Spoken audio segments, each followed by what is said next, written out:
เคฮัลโหลสวัสดีน้องบิว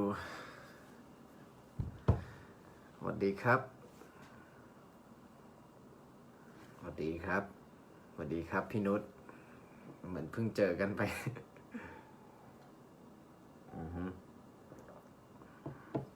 สวัสดีจ้า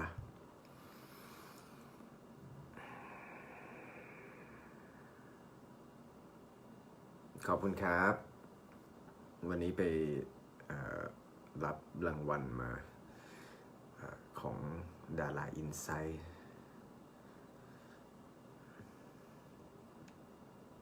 ไม่ได้มาไลฟ์นานคิดถึง วันนี้รู้สึกอยากจะคือพอเวลาที่ดังโอเค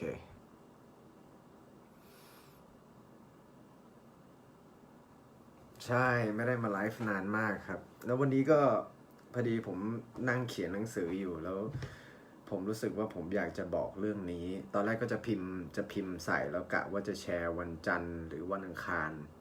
แต่มาคิดดูผมว่าการอธิบายเรื่องนี้เป็นเสียงน่าจะเป็นประโยชน์กับคนหลายๆคนที่กำลังวิ่งตามเป้าหมายตัวเองอยู่ตามฝันตัวเองอยู่โอเคพร้อมไหมครับฮัลโหลแมว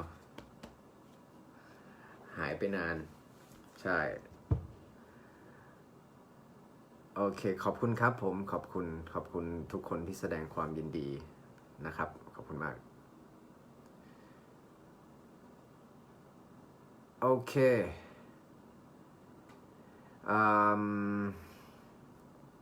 เริ่มเลยไหมพร้อมปะ200 กว่าคนละน่าจะเสียดายจังอยู่ในปาร์ตี้กับเพื่อนๆเดี๋ยวมาดูย้อนหลังพี่ก็เสียดายเหมือนกันไม่ได้อยู่ปาร์ตี้กับเพื่อนๆ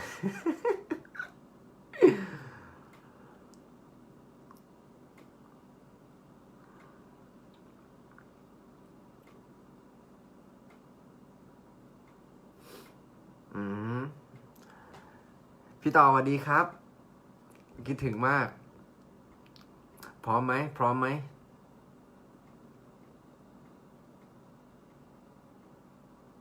โอเคงั้นลุยไปเลยเดี๋ยวผมอาจจะเลื่อนคอมเมนต์หายไปก่อนเพราะว่ามันค่อนข้างรบกวนสมาธิเวลาที่ผมกำลังพูดอยู่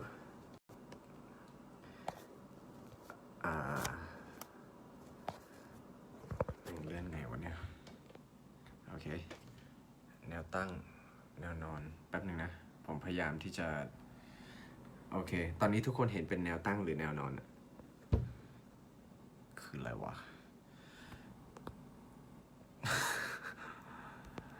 โอเคฮึบโทษนะผมไม่ได้โอเค shit ลุยตอนนี้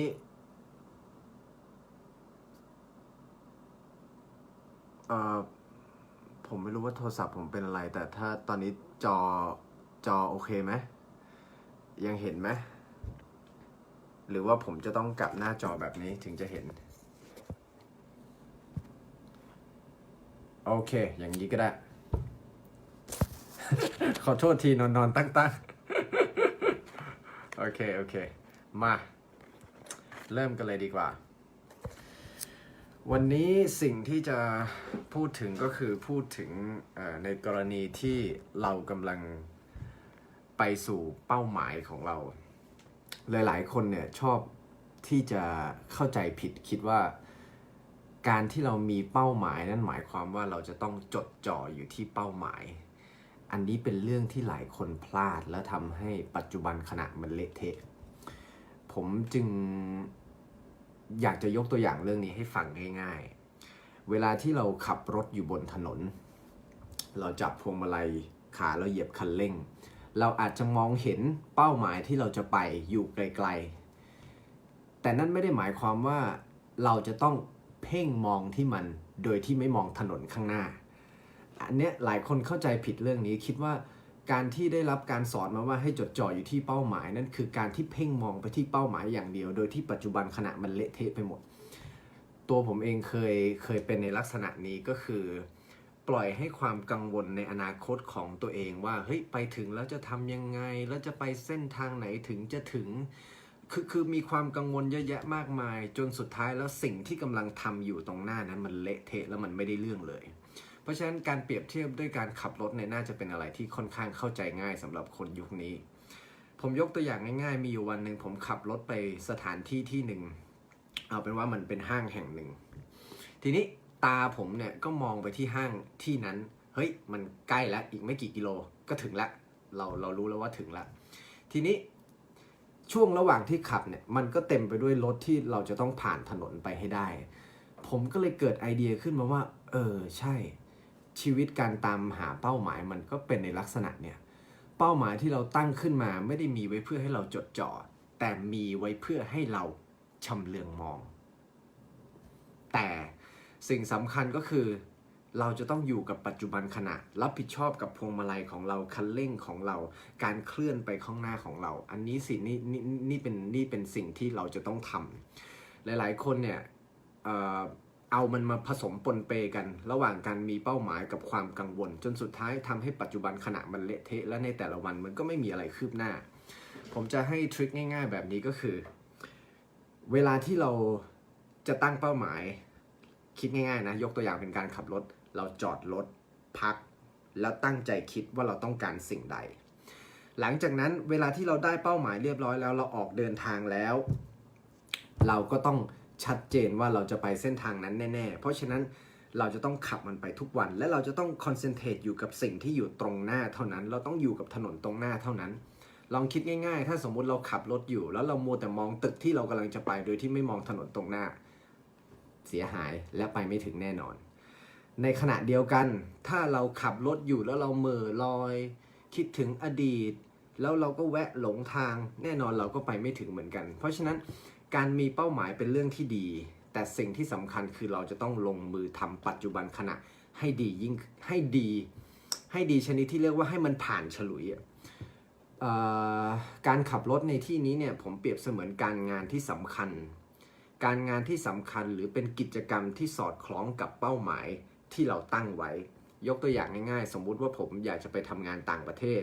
นั่นหมายความว่ากิจกรรมที่มันสอดคล้องก็คือผมอาจจะต้องฝึกฝนภาษาอังกฤษผมก็ต้องมานั่งดูว่าแต่ละวันผมฝึกฝนภาษาอังกฤษมากน้อยแค่ไหนเพื่อที่จะไปถึงจุดนั้นแล้วมันก็ไม่ได้มีแค่อย่างเดียวที่จะต้องทำมันต้องมีหลายอย่างที่จะต้องทำต้องฝึกปรืออีกเยอะแยะเพราะฉะนั้นในแต่ละวันเนี่ยถ้าเรามีเป้าหมายแล้วเราจะรู้เลยว่าเราค่อนข้างไม่มีเวลาว่าง น้อยมาก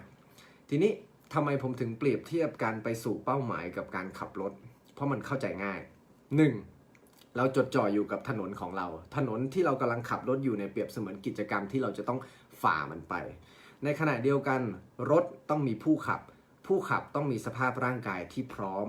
ง่วงไม่ได้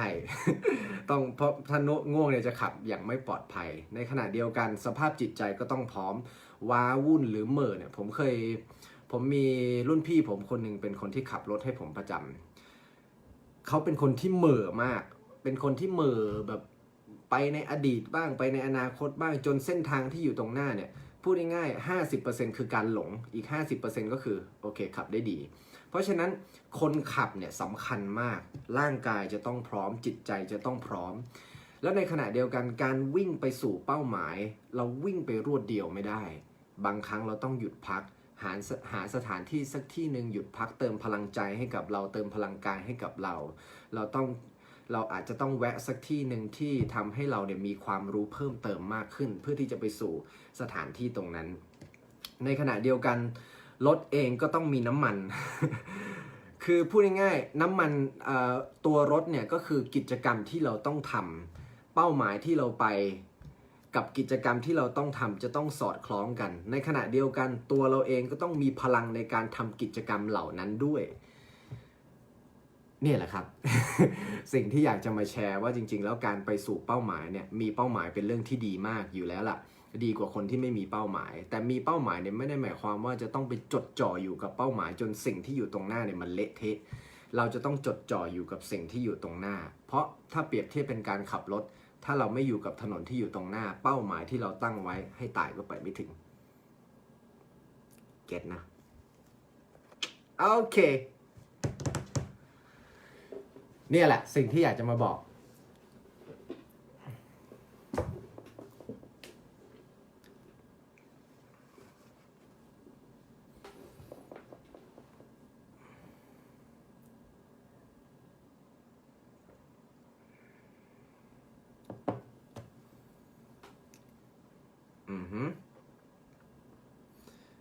ครับก็ตั้งเป้าหมายออกมาให้ชัดว่าต้องการที่จะเป็นใครอยากจะทำอะไรแล้วจริงๆแล้วเป้าหมายมันก็ไม่ได้มีแค่ด้านการงานด้านการเงินด้านความสัมพันธ์เพียงอย่างเดียวจริงๆแล้วเป้าหมายมันมีหลายด้านอย่างตัวผมเองเนี่ยผมตั้งเป้าหมายทั้งด้านชีวิตก็คือนายจิรายุเนี่ยต้องการเป็นใครสำหรับคนที่ชื่อนายจิรายุนะในขณะเดียวกันผมก็มีเป้าหมายอีกด้านหนึ่งก็คือด้านจิตวิญญาณของตัวผมเองคือผมก็ต้องการเข้าใจว่าแท้จริงแล้วไอ้สิ่งมีชีวิตเนี่ยที่เราเกิดมาเนี่ยเราคือใครเราเป็นอะไรกันแน่พูดง่ายก็คือผมมีเป้าหมาย2ลักษณะมีเป้าหมายในแนวราบแล้วก็มีเป้าหมายในแนวดิ่งเป้าหมายในแนวราบก็คือในแนวราบก็คือเรื่องการดำเนินชีวิตเรื่องวิถีการงานเรื่องการเงินเรื่องความสัมพันธ์แต่เป้าหมายในแนวดิ่งก็คือเป้าหมายในการที่จะรับรู้ความเป็นธรรมชาติของตัวเองแล้วว่าจริงๆแล้วตัวเองจะเป็นใคร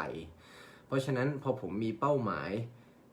การจดจ่ออยู่ที่เป้าหมายไม่ใช่ประโยชน์ แต่การจดจ่ออยู่ที่สิ่งที่ต้องทำที่มันสอดคล้องกับเป้าหมายต่างหากถึงจะเป็นประโยชน์นะครับโอเคผมเชื่อว่าวันนี้น่าจะเป็นอะไรที่ทำให้หลายๆคนพอจะมองออกว่าเวลาที่ตั้งเป้าหมายเนี่ยสุดท้ายแล้วสิ่งที่เราควรจะสนใจคืออะไรกันแน่ถ้าสมมุติว่าการที่เราเดินไปข้างหน้าแล้วเรารู้สึกว่าเป้าหมายที่เราตั้งไว้มันใช่หรือเปล่าเราหยุดเดินสักแป๊บหนึ่งทบทวนตัวเองก่อนตั้งคำถามตัวเองก่อนว่าจริงๆแล้วสิ่งที่เราต้องการเนี่ยคืออะไรกันแน่ข้อนี้เป็นอีกหลายคนที่เป็นอีกสิ่งหนึ่งที่หลายคนพลาดนะครับคือไม่กล้าที่จะบอกสิ่งที่ตัวเองต้องการจริงๆว่าจริงๆแล้วเราเนี่ยต้องการอะไรผมจะเขียนทุกวันนะว่าจริงๆแล้วผมต้องการอะไรในชีวิตแล้วผมก็เขียนมันซ้ำๆทุกวันจนผมเกิดความรู้สึกว่าใช่ถ้าเราสามารถเขียนมันถึงมันได้ทุกวันนั่นแสดงว่าเราต้องการมันจริงๆแต่อะไรก็ตามที่เราเป็นความต้องการแค่ฉาบฉวยแล้วมันก็หายไปสุดท้ายแล้วเราก็รู้ตัวเองว่าเราไม่ได้ต้องการจริงๆโอเคเดี๋ยวผมจะกลับกล้องให้ดูว่าโต๊ะทำงานผมเป็นยังไงเผื่อจะเป็นแรงบันดาลใจให้กับใครที่กำลังมุ่งหน้าไปสู่เป้าหมายเนี่ยผมจะให้ผมจะให้ดูว่าผมเนี่ยเตือนตัวเองยังไงบ้างนะโอเค alright คือตอนนี้ผมกำลังเขียนหนังสืออยู่แล้วก็กำลังฝึกร่างกายฝึกภาษาอังกฤษ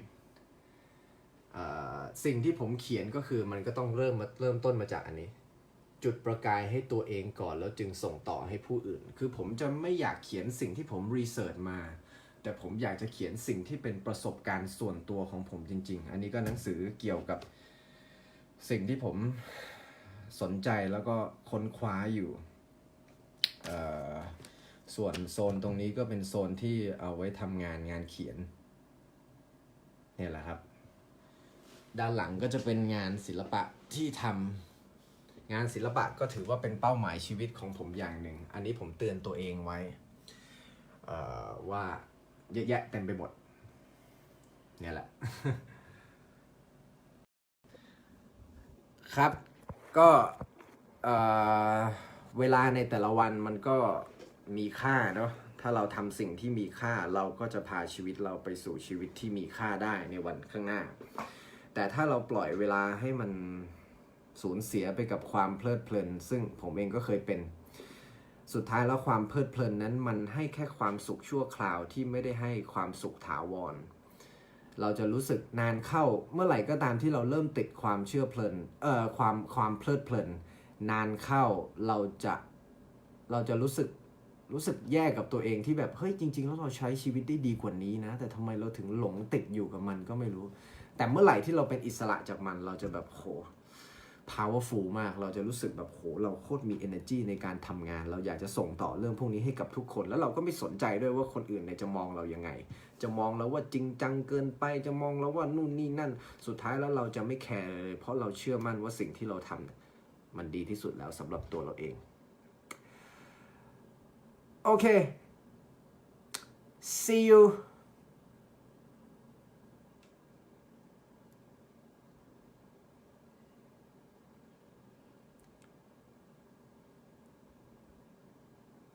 อ๋อพรุ่งนี้วันแม่ใช่ไหมใช่พรุ่งนี้เป็นวันแม่ก็กลับไปเจอคุณแม่นะครับไปกอดคุณแม่แล้วก็แสดงความรักจริงๆแล้วการแสดงความรักที่ผมว่าดีที่สุดนะสำหรับตัวผมนะคือการตั้งใจฟังคนที่อยู่ตรงหน้าตั้งใจฟังคนเป็นแม่ตั้งใจฟังคนเป็นพ่อว่าจริงๆแล้วเขาพูดจากอะไรประสบการณ์ของเขาเป็นยังไงตั้งใจสังเกตทุกอย่างเขาแต่งตัวยังไงเขาทำไมเขาถึงพูดประโยคนี้การตั้งใจฟังเนี่ยเป็นความรักอย่างหนึ่งที่เราจะสามารถมอบให้คนที่อยู่ตรงหน้าได้ทันทีเลยแทบจะไม่ต้องทำอะไรเพราะจริงๆแล้วเราทุกคนล้วนโหยหาทุยล้วน ล้วนโหยหาคนที่ตั้งใจฟังเราจริงๆเพราะฉะนั้นเราตั้งใจฟังเขาก่อนครับโอเคบ๊ายบายครับดีใจที่ได้มาไลฟ์แล้วก็ดีใจที่ทุกคนกดหัวใจแล้วกดไลค์ตุ๊กขึ้นโอเคก่อนนอนไปมองกระจกนะแล้วก็มองตาตัวเองแล้วก็มองเข้าไปในกระจกมองเข้าไปในดวงตาของตัวเองแล้วแบบสะกดตัวเองว่าขอบคุณฉันทำได้ฉันรักเธอใช้ประโยคนี้กับตัวเองไปลองดูครับ Good night สวัสดีครับ